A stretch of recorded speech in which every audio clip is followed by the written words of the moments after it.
The current rate of inheritance tax is 40%. That means the value of your estate above your allowance is taxed at 40%.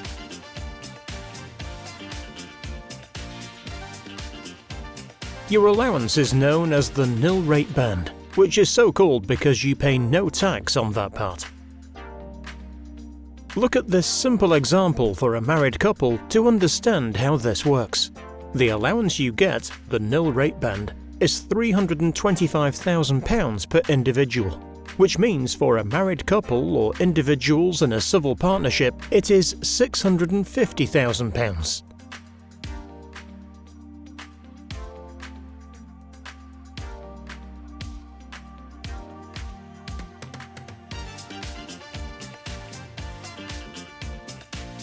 In addition, there is a further allowance called the residence nil rate band that is now worth £175,000 per individual.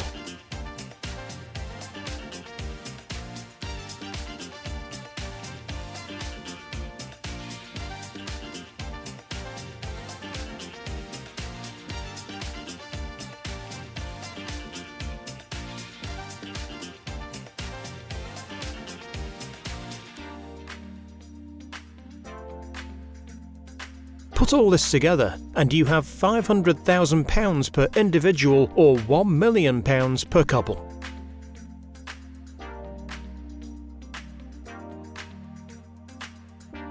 These allowances have been frozen at these rates until 2026. This matters because the effect of a frozen allowance is much greater than it may first appear. Firstly, it means people who are not currently affected by inheritance tax could be in the future.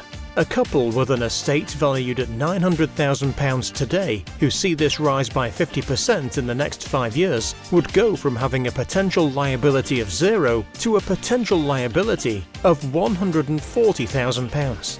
To show the true effect of the freezing aspect, think of how much the allowance should be if it rose in line with inflation every year.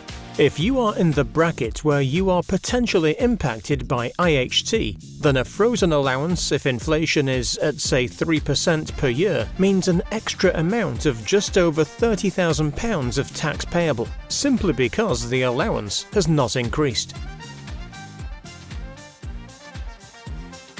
It gets even more complicated if your estate exceeds £2 million, because the residence nil rate band allowance is reduced if that threshold is exceeded and may be lost altogether.